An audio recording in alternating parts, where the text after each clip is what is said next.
This podcast is proudly supported by our patrons at patreon.com. Our executive producer for tonight's episode is Anita Harivnik. Thanks, Anita. You can join us at patreon.com/Sleepless Knights podcast.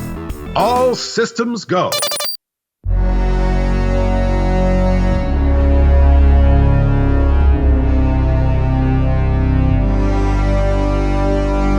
Time, space, reality.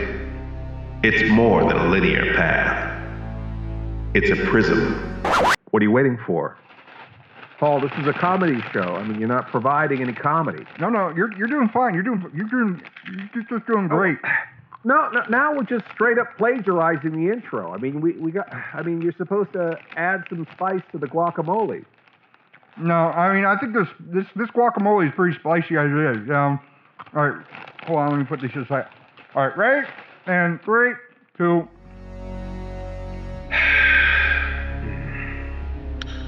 Of endless possibilities, where a single choice can branch out into infinite reality. Anytime now, Paul. Seriously. No, I'm good. I'm going to save up my jackass points for a bigger payout later. Trust me. Yeah, sure. Creating alternate worlds from the ones you know. I am the Watcher. I wash your windows? I mean, still nothing? Really? How long are you going to sit on those jackass points, okay? All right. I am your guide to these vast new realities. Paul, it's your line. No, I have nothing. As we play the star-studded Big Money Match Game 73. You knew I was born in 75. I don't even get the reference. Would our listeners understand what's going on with this? Well, I kind of remember Match Game 74. I mean, I was a little small when 73 was on, but all right. Follow me and ponder the question. Did I remember to hit the record button? Oh, what the?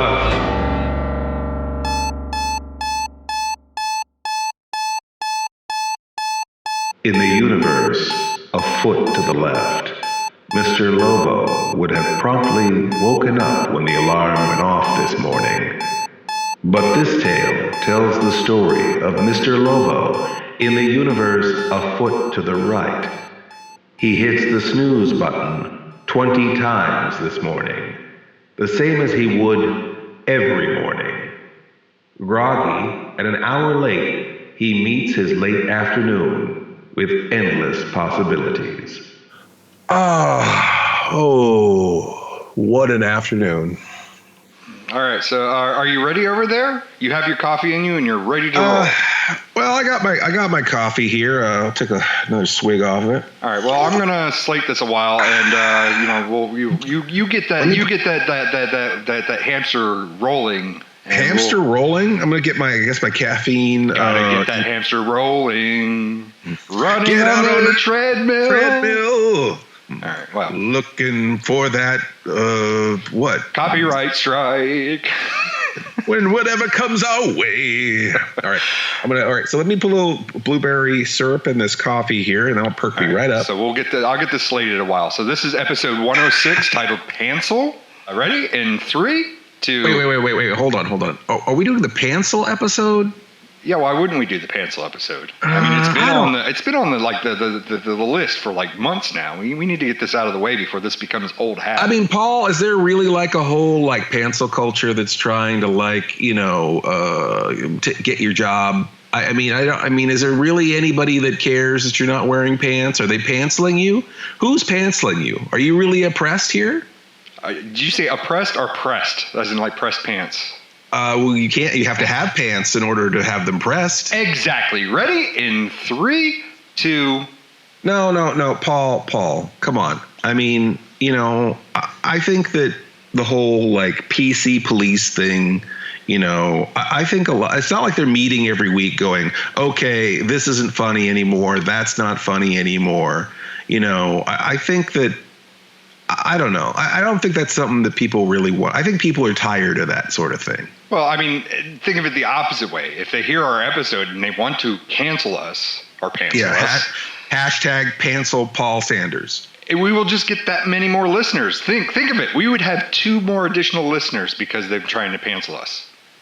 Because they'd have to hear it in order to want to stop it. Correct. Right? And then everybody else would want to hear what they're stopping. So why they're trying to stop it. So we got the one person that's trying to cancel us, and then the one additional person to listen to us. So we would have 2 more additional listeners.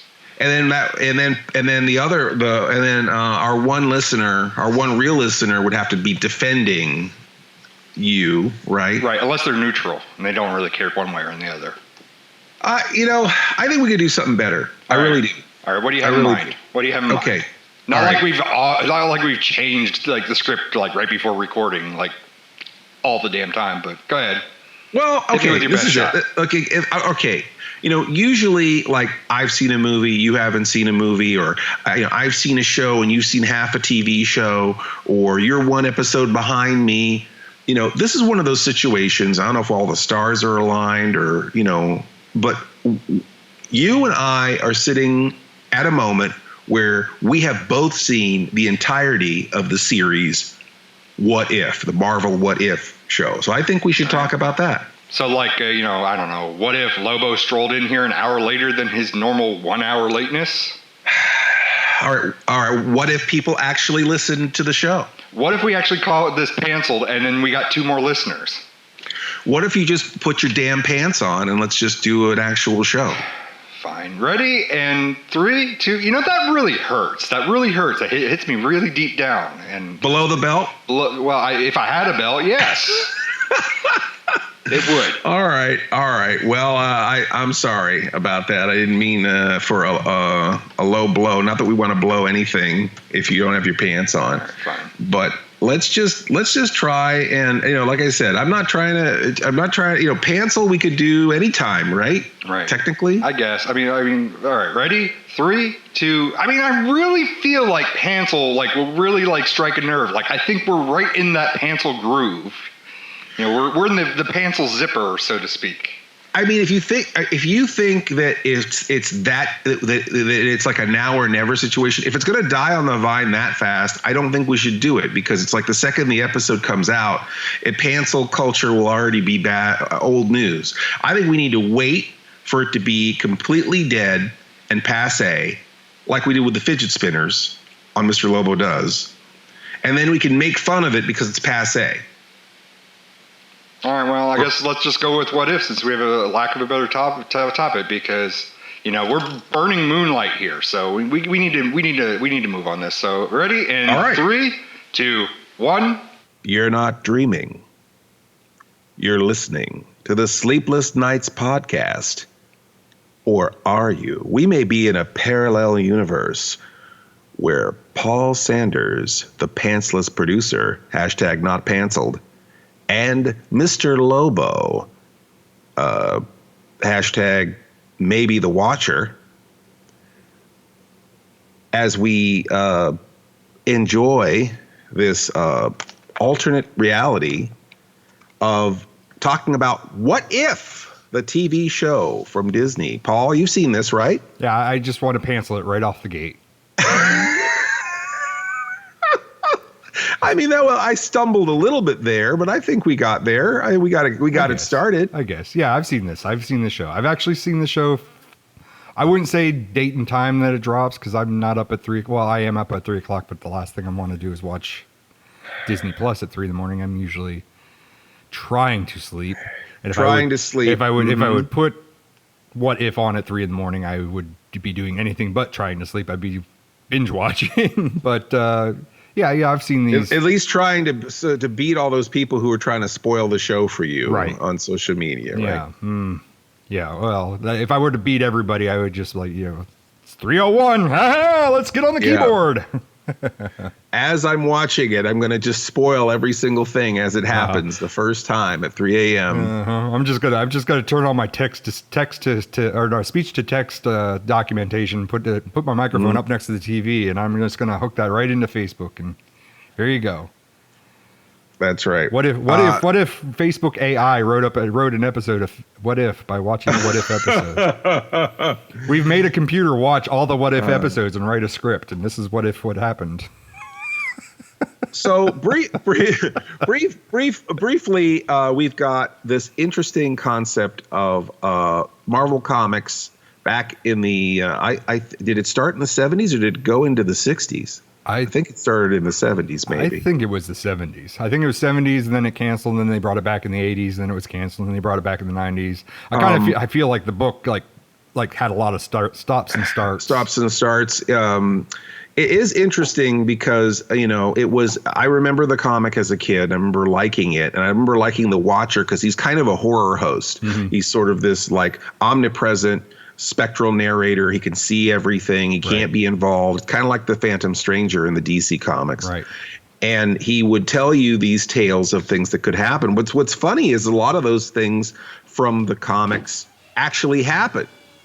Like they had one, like if the Hulk who had the brain of Bruce Banner, which basically becomes Professor Hulk. Yeah, and that actually happens in the comics. And there's a few things like that, like certain characters, like What If They Died, or different things like that. And they actually did do those things, or they changed lineups with teams and things like that. A lot of things like where what if Conan was in like modern day, and now Conan current in the comics is in modern day. That's a thing that's you can't came to pass. So I think from Disney's standpoint, they could be looking at this as in a couple of ways. One, they're kind of, they've been really trying to find their feet, I think, after into this new phase after Endgame. Right. And I think on the one hand, it's like there's a lot of actors they're not using. There's a lot of actors they want to promote. There's a lot of situations that they want to try. And again, we're in a really tentative time. Chronic diarrhea is still a thing, and it's affecting theaters. Mm-hmm. So I think that this What If show has suddenly become more important to them, especially with the multiverse looming and this sort of idea of trying to either alter or shift storylines of different characters. This is really giving them some kind of proving ground for a lot of those sort of ideas, in my opinion. Right. And so the first episode, we want to just go right into it and start talking about What if Captain Carter were the first Avenger? Were the first Avenger? That doesn't really sound right, but okay. What if Captain Carter were the first? I can't even say that correctly.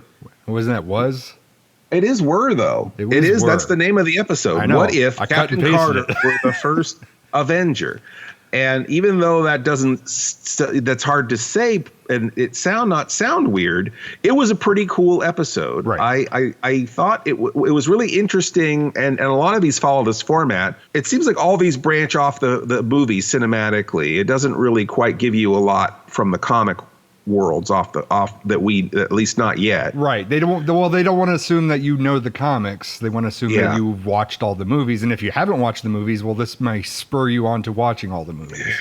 So we start off with the scene from the first Captain America film, where Steve Rogers is still weenie, and he's awaiting getting the super serum. Right. Right. Speaking of super serum, I'm going to put a little more blueberry pancake syrup in this coffee. You're going to make yourself sick, I swear. No, I'm not.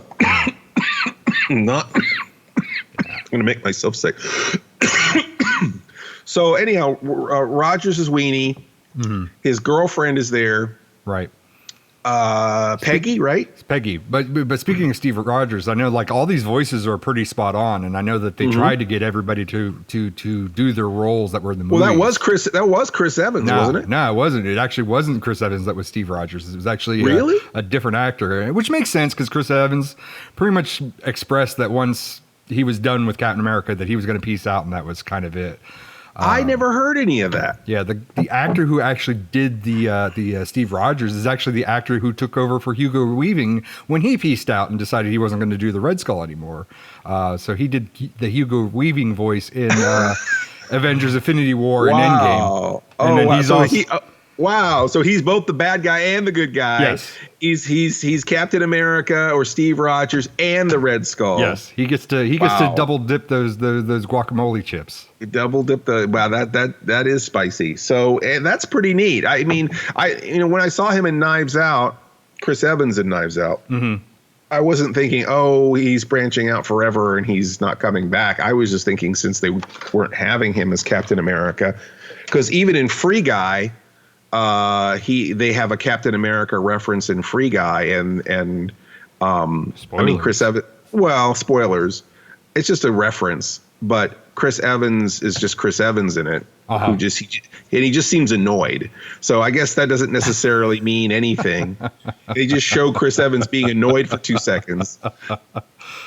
But so I wasn't sure what that really meant, but that's really interesting. And I guess with the other series, the other Disney Plus series, with Captain America: Winter Soldier, it's all about nobody knows where Captain America is. So I didn't realize there was that much whatever. But anyhow, that's cool because it does sound like him to me, which I think would be easier to imitate than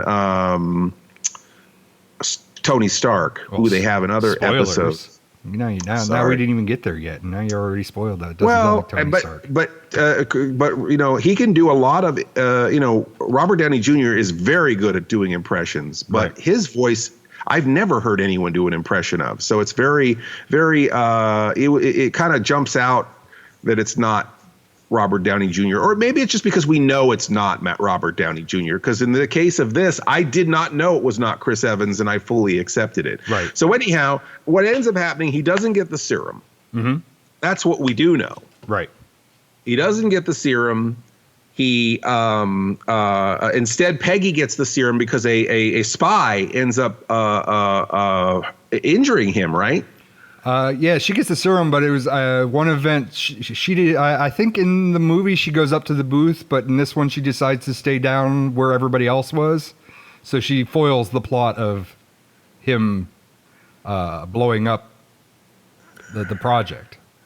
Yeah, so she ends up getting the serum instead of him. Right. Yeah, because Steve Rogers he's shot and injured. Yep. And then she becomes Captain Britannia, right?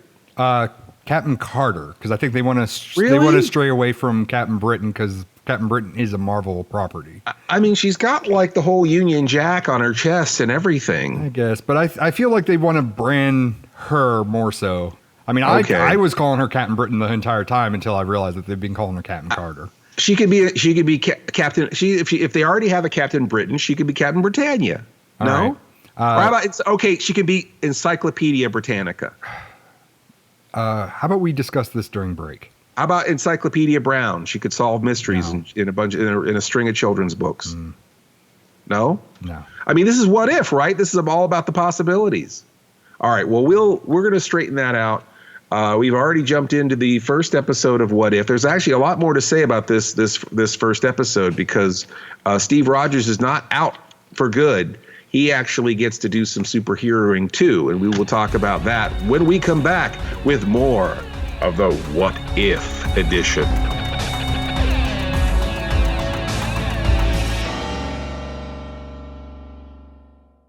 Attention, people of Earth! Attention, people of Earth! The following message was transmitted to Earth via Cosmic Spool. Our award-winning web series, Mr. Lobo Does, is here on Blu-ray and other forms of physical media. Today is your last chance to accept our offer. Fly over to osi74.square.site or through this direct redirect link, www.bestow.tv/MLDS1. That's www.bestow.tv/MLDS1.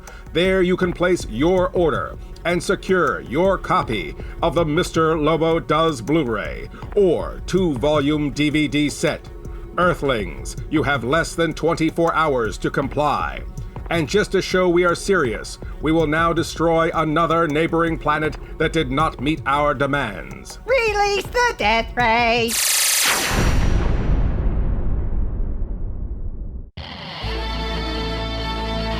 In the universe to the left, Mr. Lobo and Paul felt that watching cat videos was a good idea for a podcast.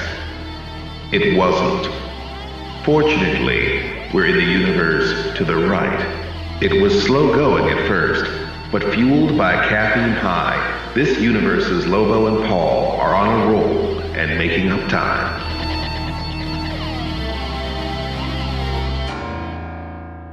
And we're back with more of the What If edition of the Sleepless Nights podcast. Paul, you there? Yeah, I'm here. I'm checking out these like funny cat videos. Have you seen these? These are pretty good. We should actually like start posting them in our descriptions. Okay, that is cute, but we really should be getting back to work. Wait, no, look at this one too. Wait, no. Come on. So we were talking about Captain Carter, I guess, not Captain Britannia, and then she's being, and then somehow Tony Stark's dad makes a kind of this giant Iron Man, like a proto Iron Man suit for the weenie Captain America. Right. The weenie Steve Rogers. It's kind of like the suit that you see Tony invite the Mach 1 suit, which is very much like the early comic book Iron Man and how he looked. But this thing was like the Hulk Buster or the Tank Buster, or it was the Hydra Buster, because they're fighting Hydra. Peanut cluster parfait. That's what it was. Right. Do not get in your peanut cluster parfait if you're allergic to peanuts. Produced in a plant that may actually have produced peanuts. Well, I tell you what, it was pretty cool to see them fighting together. And I actually am it's a little bit kind of sad because I feel like Captain Carter has more like cool fighting with the SHIELD business in this animated version of her than we really get to see Captain America even do. Well, I mean, one of my favorite scenes of that, like that particular episode, is her riding on the Hulkbuster, like them working as a team and him flying her up to the airplanes, and she's smashing through the propellers and through the cockpits, and like that's probably like that almost brings a tear to my eye to see, because it's just like that's awesome. It is wonderful, like pulp comic book goodness. You know what I mean? I mean, that's the kind of stuff that you imagine when you're reading those comics. You know what I mean? That kind of high adventure, and it almost kind of has like a adventure serial kind of just way over the top kind of action. It was really great, very entertaining. And so he's got the peanut buster parfait machine. Snow cone machine that he's inside of, and then we don't know what happens to him, right? He disappears at some point, right? Well, he gets the thing that should have happened to Bucky, but instead of Bucky getting lost, he gets lost. Falls off a cliff or something, right? Falls off a cliff or get hit. I think they get hit. Doesn't he get hit by an avalanche? I think is what happens. It's pretty much Captain Carter has to show down with the Red Skull by herself. Mm-hmm. And then Red Skull has got the Tesseract, or I always say Cosmic Cube. I never say Tesseract. And the voice of Steve Rogers. And he somehow also stole Steve Rogers' voice. And he opens this like Lovecraftian porthole where this like other dimensional tentacled monsters coming through, and this plan was a bad plan for Red Skull, because it just kills him. Right. You shouldn't rely on testicle monsters to take over. So Captain Carter somehow does some portal business. She also gets thrown through is it the same portal or a different portal? She gets pulled through the portal, a different portal, but she ends up what? I was going to say, but meanwhile, Bucky and the crew, they actually find Steve Rogers and the Hulkbuster in the dungeon, and are able to power him up. So he and her are actually fighting side by side for one final time. That's right. I forgot about that. But she gets separated from him is what ends up happening. Right. She gets sucked into the Tesseract. And then is she wake up in modern times? It's not really clear where she is, but she ends up being found by Nick Fury at the end. It's the scene from the opening of the Avengers where they utilize the Tesseract for the first time, and when they open up the Tesseract, she comes out. So it's an alternate version. Okay. So instead of Nick Fury finding Captain America frozen in ice, she comes out of the portal when they open it in modern times, and that's how she comes into modern. So it's kind of an alternate version of another event. Right. It's almost like it's almost like they were saying "What if" to something. Yeah. I think they should have like titled the entire series like that, but maybe, whichever. or maybe they could have called it like, and then something else could have happened. Mm-hmm. That could have been the name of this show. What next? Anyway, what next? Oh, what now? So the episode 2. Let's roll right into episode 2. What if T'Challa became Star-Lord? T'Challa, of course, it was Black Panther, and this was kind of, even though this was an upbeat episode and a lot of fun, it was so bittersweet to hear not BoJack Horseman. What is this man's name? Chadwick Boseman, sorry. Yes, Chadwick Boseman's voice, because, he's gone. Yes. He's gone. And amazingly enough, he did this entire What If series before going. So it's not like, it's mind-blowing. When this first aired, I was like, this is the last time that we hear him. Because I think they even do a dedication in this episode. But he did the entire series before he passed.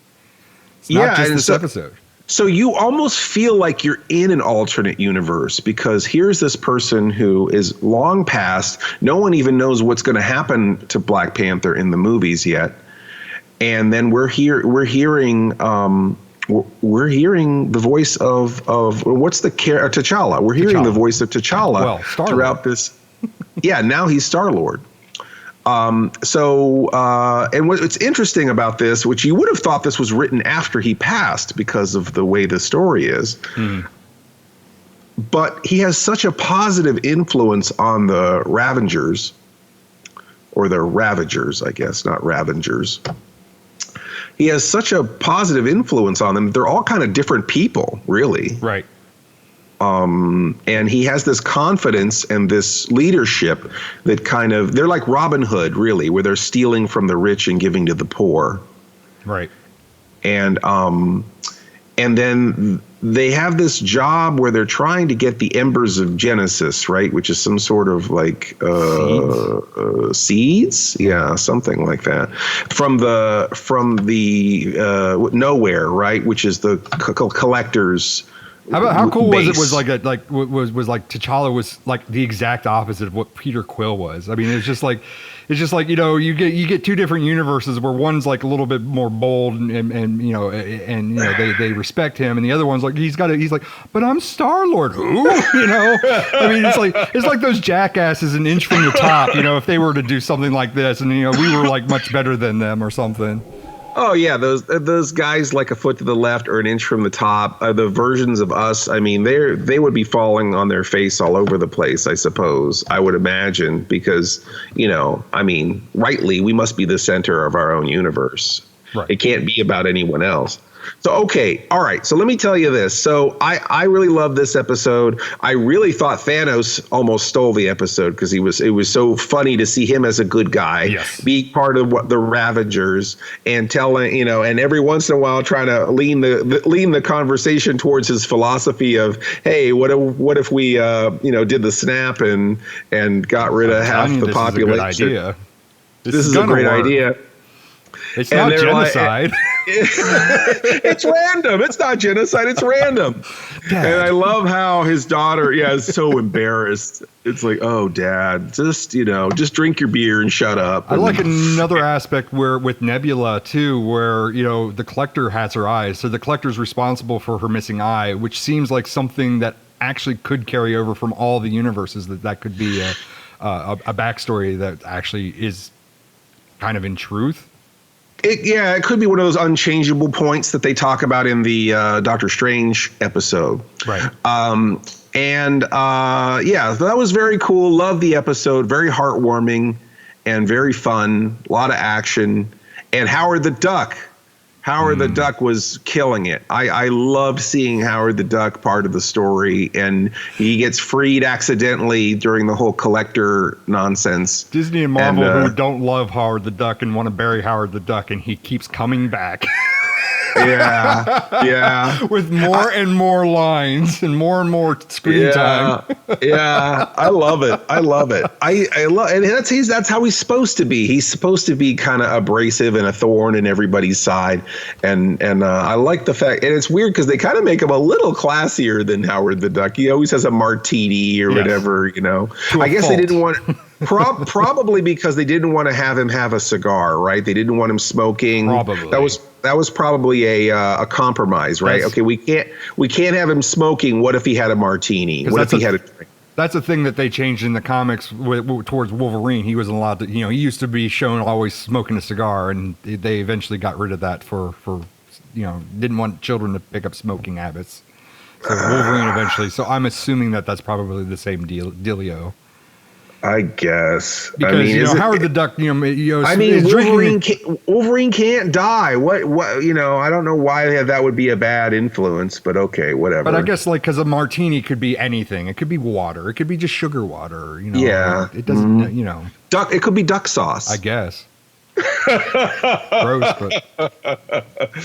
So, all right then. So we're gonna move on to episode 3, or is there anything else you want to say about that episode? Oh yeah. No. So at the very end, Quill was working at Dairy Queen, right? The real Quill. Yeah, and I'm actually surprised with that because these kind of like a lot of these endings felt like that there should be more to them, and I was kind of wondering that if they do a season 2, maybe they come back and resolve that. But that's actually not the case. Spoilers, but we'd have to wait until that episode comes out. But I thought that was interesting in this universe. Yeah, especially with, and it doesn't mean that nothing can happen with Quill, but right. His day job is that he's working at a Dairy Queen as a janitor, right? Back in his hometown.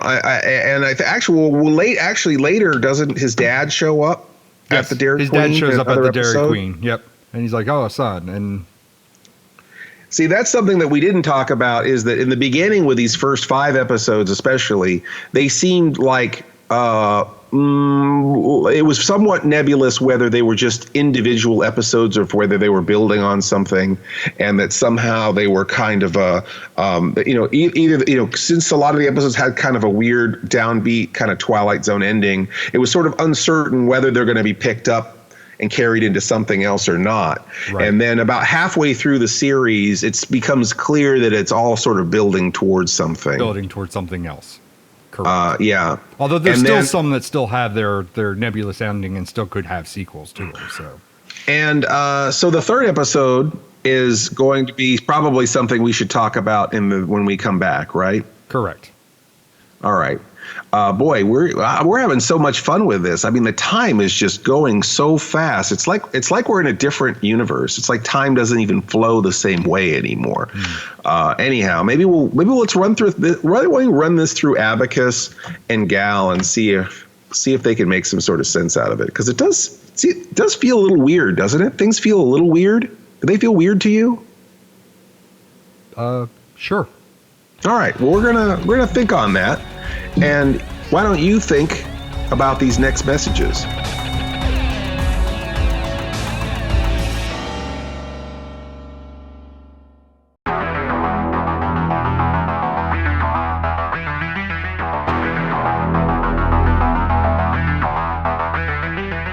Lights, camera, action are all things you cannot really enjoy on a podcast. So let's get ready for Alan N. Smithy's Movie Minute.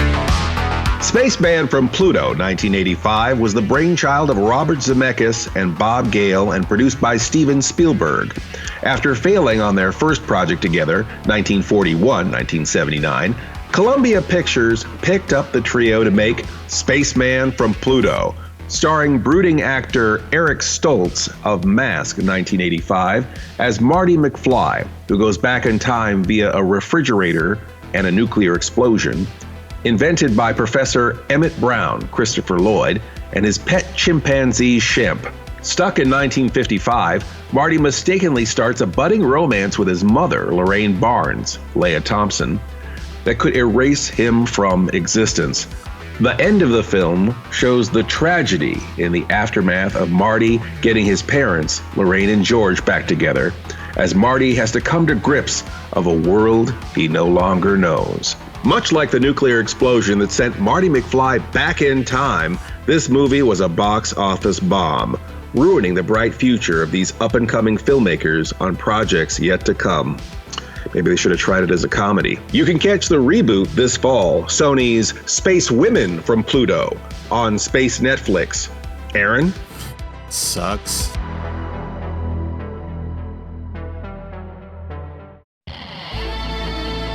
In the space ghetto to the left, a drunk driver hit a satellite that knocked the Sleepless Knights podcast off the air for a time. But in the paradisiacal universe to the right, that would-be drunk from the comfort of his parked car had listened to the riveting exchange between Mr. Lobo and Paul about the What If episodes. What if the world lost its mightiest heroes? What if Doctor Strange lost his heart instead of his hands? And what if zombies, ! And chose to instead listen further to the show, delaying to a different day to get his drink on. Wow, I loved what you had to say about episode 5. Like that sums up that episode perfectly. Right? Perfectly. I Wow, mean, I've got chills. I've got chills. And You the whole compare and contrast aspect to it, and the fact that they're going to make a live action version of that as well. So that's much like Agent Carter, they're supposed to be making a live action of that. They're going to make a live action of episode 5 as well. Wow, that's Supposedly. incredible. So in episode 6, we're talking about now what if Killmonger rescued Tony Stark. Now I have to say, this, in contrast to the other episode, this is probably my least favorite of the group. Yeah, it kind of plays like someone's fanfic. Right.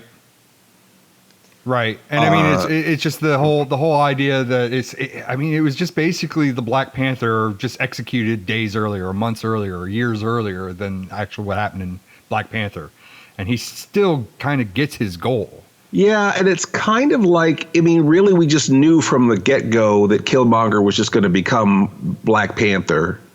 So it wasn't like a surprise when that happens. Right. And then he's just going to kill everybody and betray everyone. So none of the things that happen really are that surprising or fun. Right. I mean, the other thing is that Tony doesn't get to invent the armor. So this is a universe without the Iron Man armor. Yeah. I mean, you get kind of his kill bots. You kind of get the bots that I guess he was related to. I mean, I thought Justin Hammer created those bots that appear in this episode. Or were there Tonys? I think they were Tonys, and then he asked, what's his name, to reconfigure them. Justin Hammer did in Iron Man 2. Do you remember that? Any of that? Yeah, I don't Whiplash. remember Iron Man 2 very well. I'm sorry. Yeah, he brings Whiplash in. I think those bots, so the bots that end up appearing in this episode, I think Tony did invent. And then he has, Justin Hammer has Whiplash reinvent them for Justin Hammer's use. So yeah, I guess you kind of get like a little bit of stuff. I mean, one of the things I actually liked is that they de-aged Shuri. They de-aged Shuri, yeah, because this takes place earlier, so she'd be much younger. So I like that they de-aged her a bit and made her younger. And you kind of think that like her and Pepper Potts, again, that was like the best scene in the whole thing, is when you think that like she's going to help Pepper Potts make a Pepper Potts right suit or something. You don't know what they're going to do, but the two of them together are going to figure out how to get the Killmonger. At least you get that sense. You get cliffhanger again, another episode with a cliffhanger. We don't really know what happens, and it isn't explored in this series yet. In the series, episode 5 is a cliffhanger, and this is a cliffhanger. Yeah. And the other thing let's talk about Tony Stark really quick, because we mentioned it earlier. His voice is it's close but no cigar. Right. Although there wouldn't be a cigar, because maybe a close but no martini. Right. Close but no martini. Great callback.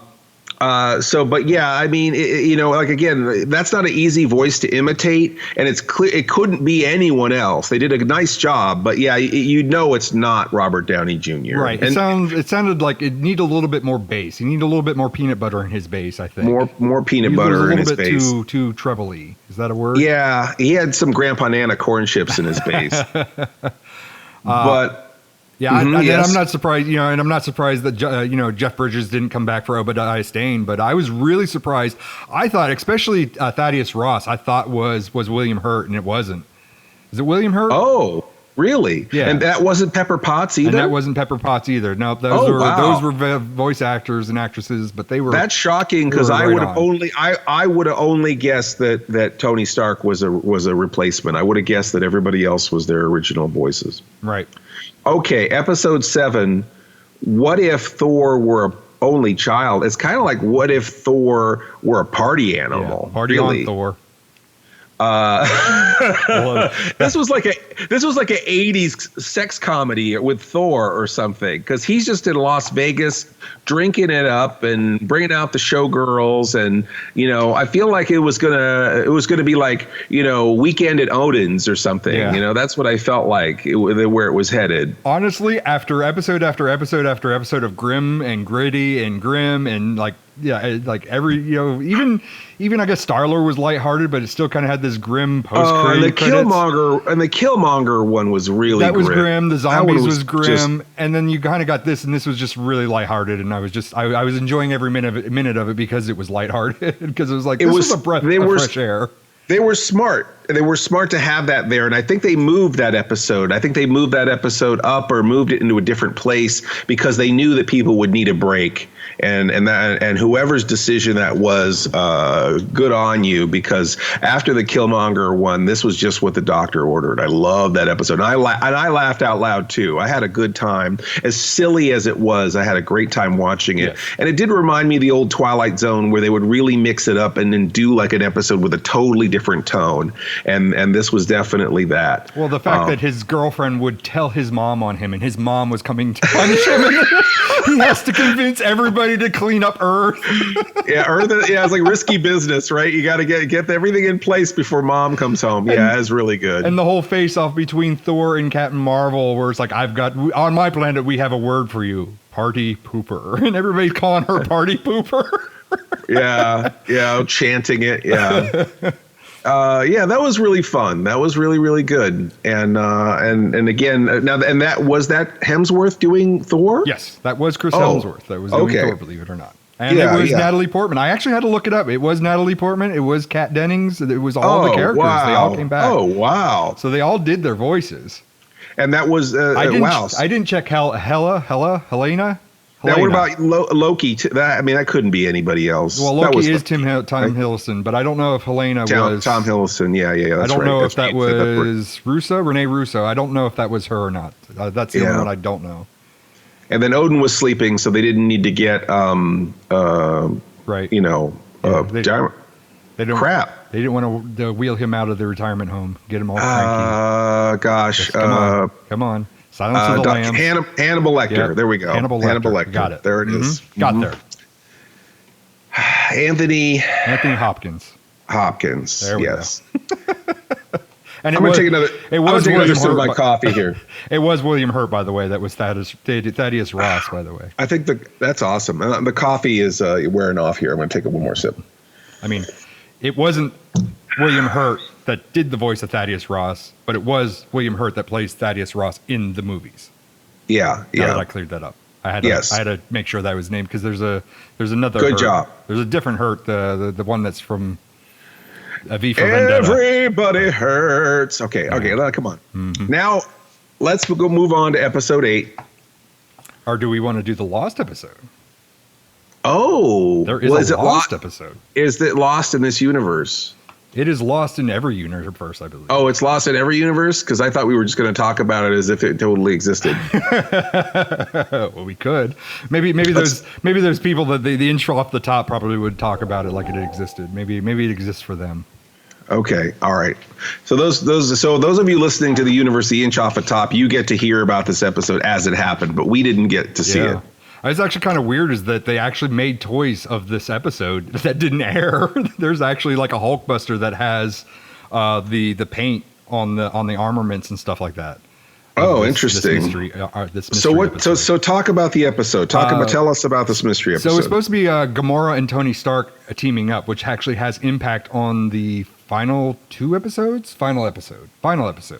where they've already seemingly have defeated Thanos, and they were kind of melting the gauntlet, and she has the stone, was it the Stone Busters or the Infinity Busters, or she's got the weird stone ball crusher, stone crusher. Yes. And they have the paint jobs on, she has the paint jobs on her face, and Tony has it on his armor, where it's kind of like they went to Scar, and they were kind of fighting in the arenas well before Hulk ever got there.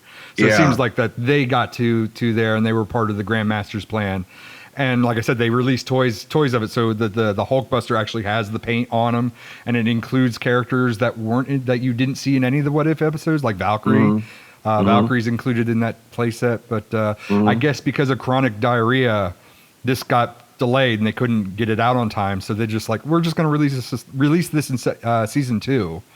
Do you think that they maybe just wanted to just at least give themselves a head start for season 2 since they knew they had a hit on their hands, or you think they really had a reason to punt an episode to the next season? I don't know. I mean, it seems kind of weird though, because of what happens. You know how this comes back around. We already know kind of what happens, so to kind of see the episode kind of seems out of place. Well, yeah, I suppose so. Unless there's more that from that episode that can be extruded into other episodes, I guess. We don't know. We haven't seen it. I mean, we don't know if there's any other connectivity beyond the final episode too. How that's gonna. Yeah. And again, yeah. So that was interesting. They had the weird wood chipper that crushes. That crushes Infinity Stones. I think it was just the Infinity Crusher. I think is the Infinity Crusher. Infinity Crusher. Infinity Wesley Crusher. Yes. Wesley Crusher. And so that was kind of interesting. That's not the episode we're talking about, though, is it? Or is it? That's I guess the Lost it is. episode. Yeah, that's what we're talking about. But that's the Lost episode. It does come around in the finale, which is weird. Like I said, it's Lost, but they're going to put it into season 2. Yeah, but we've already seen it come. It already has impact. We've already seen the impact. I mean, do you think that they'll change it? Maybe they'll, because of the impact, they may change the story a little bit. Maybe they'll do a what if on a what if. What if this episode aired in season 1? Well, and they did, yeah, and they did. I mean, in the comics, they did that a lot, where they would throw multiple endings for the same what if. So, and then I think that's another possibility, is that, it is a possibility, and that possibility has possibilities. So, I mean, it's almost like it's endless possibilities. So Ultron, right? This is in the What If Ultron 1. This is directly referencing the most forgettable Avengers movie ever. Right. I feel like I've seen the Age of Ultron movie several times, and if you put a gun to my head and ask me what happens in that movie, I can never remember. Every time I see it, I'm like, oh, I've never seen this before. I'm like, oh, well, no, I have seen this before. Yeah. And then I don't know why. I mean, do you have that effect with that movie? No, because I've gone back and watched it a couple times, and a few times after I've watched it is when I've watched like new entries, and then it's like, oh, well, like the Wakandan bracelets are kind of in that movie. Oh, you kind of got the origin of Scarlet Witch in that episode. Oh, you've got the episode with Killmonger actually references Age of Ultron, because they go to Ulysses Claw to get the vibranium. Yeah, and that happens in Age of Ultron. But other than being spare parts and connective tissue for a lot of other movies that are a lot better, I mean, I don't know. Age of Ultron is like, for whatever reason, I enjoy it while I'm watching it, but I just forget it instantly. Yeah. I mean, part of the problem with Age of Ultron was that it was a movie about other movies. It was like, oh, well, find out what happens to Thor in the next Thor movie. Oh, find out what happens to this person in the next movie. Oh, find out what happens to Tony Stark in the Tony Stark movie. It just felt like an ad for a bigger universe, and it was just like, it kind of subtracts. Like, just tell the story. I don't care, connect them when you can connect them. Don't sit there and give me coming attractions. Right.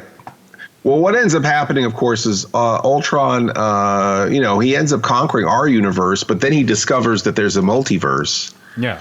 And then he decides he wants to conquer all the universes. I mean, the what if factor of that is that he actually puts himself in the body of Vision. So he actually instead of the Avengers taking Vision away, and then repurposing him for themselves, because Tony Stark and Incredible Hulk repurpose him. Yeah. Ultron actually gets into the body of Vision, so he's within the body of Vision, and he has control of the Reality Stone. Yeah. And that's kind of when he becomes self-aware. I think, well, it's also the coming of because he destroys Earth, and then you got the coming of Thanos, and he just says, like 1 second after Thanos walks through the portal, he just cuts him in half and takes the rest of the stones. Yeah. Yeah, so Ultron just ends up just like he very quickly almost took over the world. He very quickly took over almost everything, everywhere, for all time, all dimensions, and even the Watcher. He even sees the Watcher. They even have a confrontation. Who up till that point was a spectral narrator who did not get involved. I think in this Doctor Strange episode, as we had mentioned, he could Doctor Strange could see him, and that was funny. He could hear him at first, and then he could see him later on. So we know that certain people can see the Watcher, even though he's supposed to be detached. And anyhow, so that kind of, I guess, is the thing that leads up to the 9th episode, because now we've got a serious problem. We have one major villain who is threatening the multiverse, which is kind of, I would say, the Watcher's turf, right? And this suddenly kind of turns the Watcher into the multiverse Nick Fury, right? In a way. Sure. Basically, we've got Ultron on the loose trying to take over the multiverse. Now we've got the Watcher in this position of, potentially recruiting people from multi-dimensions, but that would require him to do something that he cannot allow himself to do. Right. Which is to be involved. And that's kind of what the next episode is about, which I guess we should talk about in more detail after the break.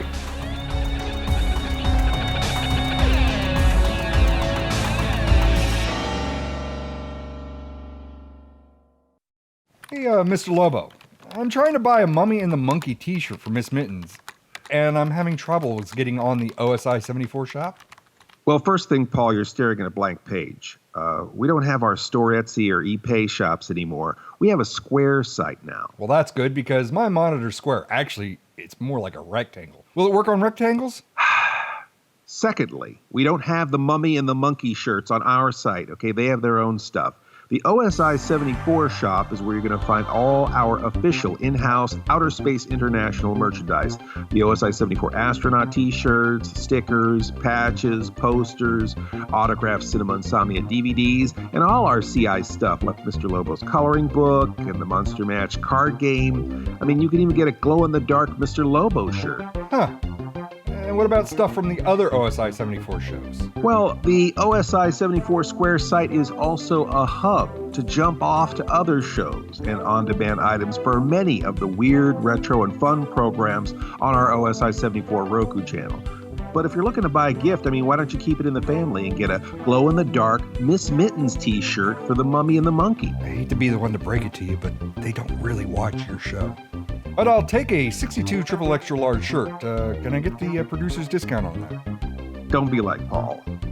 Visit our shop at osi74.square.site.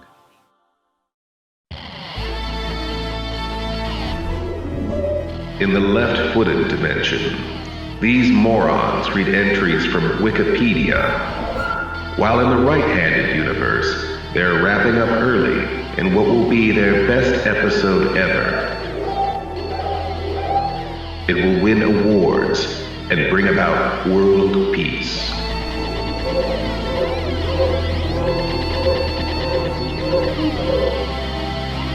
Wow, we're wrapping this up early. Yeah, Episode 9, we're already on episode 9. We had a little bit of Ultron at the end of the Thor one, so we had new Ultron was coming. Right. Yeah, the Thor episode 7, I believe, right? Yeah. Yeah. He shows up at the tail end of Thor, so you kind of got a glimpse of him before his actual episode.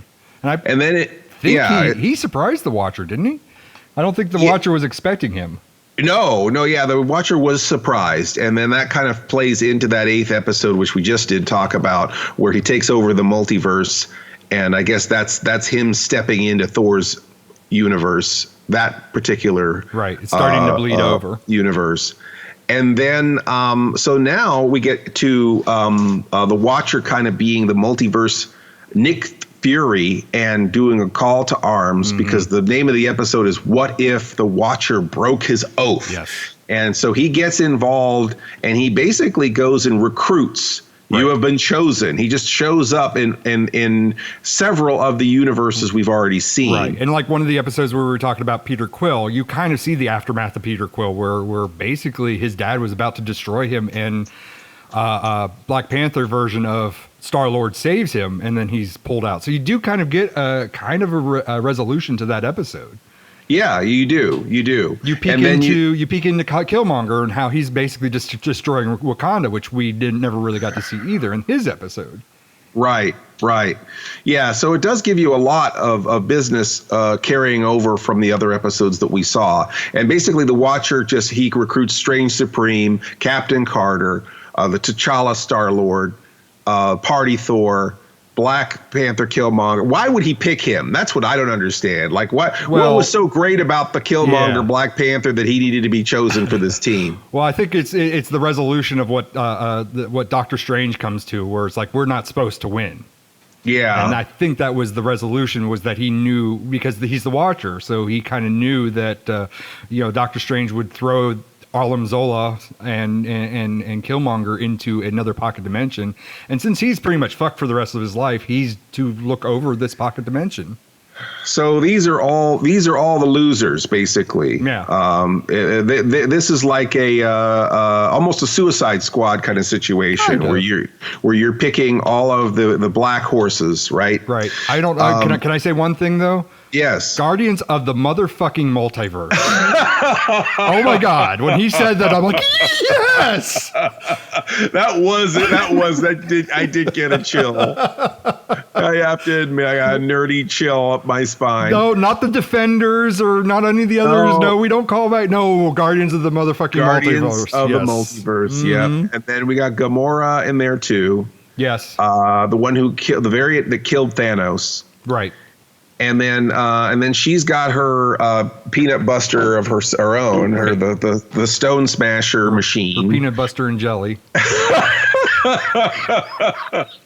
And so they're going to try and get those Infinity Stones away from Ultron. And then they've got the Nazi. You always got to have help from a Nazi war criminal, whether you want it or not. And so they somehow, there was this, what is that guy who was a virus? Harlem Zola, who was from the Captain America First Avenger movie. And they see him, he actually is in the computer form in Civil War, I believe. Yeah. And he's in that earlier episode, too, where they show the apocalypse, What If Ultron won episode. Yeah. So we've already saw him before. And he's basically, they want to put him, they upload him into a arrowhead. And they're supposed to shoot it at Ultron so that the computer virus goes into Ultron, right? Mm-hmm. But then they've got a big problem where they've got a Nazi with Vision's body and Ultron's powers, right? Yes. And I love. Here's another aspect that I love is that Harlem Zoloff in Captain America comics was always shown. He's a huge robot, but the face is always in the chest cavity of the robot. Yeah. And this is how he appears in the episode. And Party Thor's like, oh, that's kind of dumb to have a face in the chest. That's kind of stupid. Who would do that? Which I feel like in comics, they've got a lot of those characters that have the face in the chest. Right.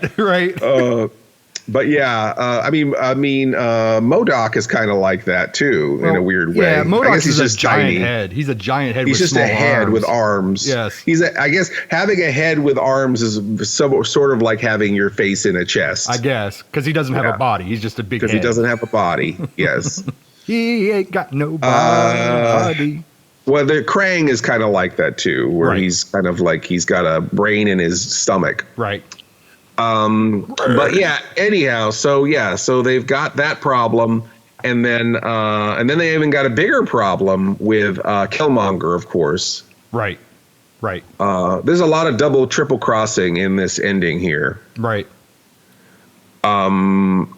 And well, I mean, you kind of see, because he picks Doctor Strange. Like, you're kind of like, well, why would he pick Killmonger? And he picks Doctor Strange, who's basically turned evil as well. But he's, I guess, served penance that he knows where he's wronged, but he's still evil. Yeah, I know he's still a dark version of Doctor Strange for sure. Mm-hmm. But I guess this is I want more of that Doctor Strange. You know, screw Captain Carter as a live action movie. I want dark Doctor Strange. The Strange Supreme. Yeah. I guess it's the type of thing like you need to really get. It's like, what is it? Fighting fire with fire. Right. They've got a bad dude. They need to get the baddest dudes they've got. Right. I think that's kind of maybe Thor. And then Thor, who's a moron, almost useless. So then I'm trying to think what happens here. Loki kind of shows up, right? Or no, that was in the Party Thor episode, I think. I don't think he showed up. I don't think he showed up in this one. But that Doctor Strange was like, I loved like how he utilized like the dark powers and stuff, and how it would wash over him, and you would see like the tentacles, or you would see Dormammu or whatever as he cycled through all the different powers. So anyhow, the 9th episode, it was cool, I guess. It was right. Cool, that's it? Yeah. Well, the basically like, because Killmonger, he outfits a drone, one of the Ultron drones, into armor for himself, and then when they use Arm Zola to deactivate Ultron, it kind of drops the Infinity Stones, and then you got Killmonger with the Infinity Stones, and we end up with an endless tussle between Killmonger and Arlim Zoloff. And that's when Doctor Strange decides, he's like, my fate is sealed. I'm pretty much screwed. And we were intended to lose. We were supposed to lose. And he puts the two of them in eternal struggle in a pocket universe. He uses the time gem, and they're just constantly fighting over the gemstones in a pocket universe, and then he's actually placed back in his pocket universe. So he's to look over them to make sure they never escape. Yeah, so they're all kind of trapped forever, and that's how they resolve that situation. Right. Yep. And then everybody gets their happy ending. Everybody goes back. Carter doesn't want to go back. She wants to go back to Steve Rogers, but he's like, yeah, you got to stick it out. You got to toughen up there, girl. You got to strengthen that chin. You're more important in this universe than you think, right? Yeah. So I guess that's it for the episode. I guess we just sort of wrap it up. I guess. Right. I mean, honestly, this is like very basic. This was. I feel like we should just trash this and just do Pantless instead. Are you talking about formatting the card at this point? I mean, we did almost a whole ep. We edited a little early, but I mean, it's a whole episode. I mean, you're to throw this away? This is all like kind of nuts and bolts. It's kind of just too on topics. It's too on the nose. I mean, this isn't the 3 a.m. conversation. This is kind of like the noon conversation, or maybe tea time at best. I mean, I'm just going to junk this file. Yeah, it can't be noon. I mean, because I slept in. I mean, I feel like it was like one of our better episodes, but you know what? I don't really care. Okay, if you want to talk about your pants or lack thereof, I mean, I don't care. Hold on a second. Do you see? Hey, over here, out the window, there's some pervert out there looking at my window. Is that the decoy? You can see me? I think he means me. I am Utah, the washer. And this is my intern, Tacoma. As we play the star-studded Big Money Match Game 73! What? Now, you idiot. But my jackass points are expiring soon. Shut up. We have been watching you, and we don't want to listen to you talk about your lack of pants. Well, at least one of us doesn't. Not now. If you carry on this path, you will destroy what could have been one of your most legendary and most listened to shows. I am breaking my oath and my own personal code of ethics to completely tip the balance in your favor, and hopefully, some way, get me away from watching this soul-sucking universe in its infantile dimensions. I present you with this podcast award. Oh, jeepers, it's so shiny. It's also filled with chocolate. Enough. Too much spice. Or is it? It is enough spice. It's never enough spice. You must now close the curtains and pretend that we're not here. But don't close the curtains too much, because we still want to see But go on, finish the show. Okay. Well, that was a unusual ending to this show. Psh, they're off by a couple of weeks. An event like this, it wasn't scheduled for a couple more episodes. By the way, we're due for another post-apocalypse episode soon. All right, let me find the can and string. Who will answer the alarm tomorrow? Who really cares? Because the ending for these two nitwits always goes the same way. Perhaps I, the washer, can get out of the dimension to the right and a foot to the left, instead of watching them fail over and over and over again. Perhaps not. Let's return next week and see what happens to the many Mr. Lobos and the many Pauls across all the nanoseconds. On second thought, let's not and just say we did.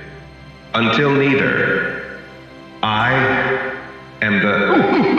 I'm ready to cash in those jackass points now. You ready?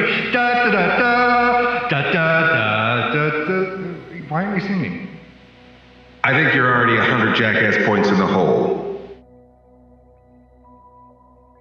You have been listening to the Sleepless Knights podcast, or should we say, pODDcast. Pa'odcast. Emphasis on the odd. Our theme is by Mars Homeworld at Dead House Music. Our opening announcement is by Ophelia Necro. She does a radio show called Suicide Watch. And you could reach Mr. Lobo at cinemainsomnia.com, or find me on YouTube, YouTube/Mr. Lobo. MISTERLOBO. Mr. Lobo on Facebook, Facebook/MR.LOBO, or on Twitter, at Mr. Lobo, MISTERLOBO. Or you can find myself, Paul Sanders, or better known as Bestow TV, at Bestow.tv, on YouTube /Bestow TV, on Twitter at Bestow Prod, PROD, and on Facebook, Bestow TV.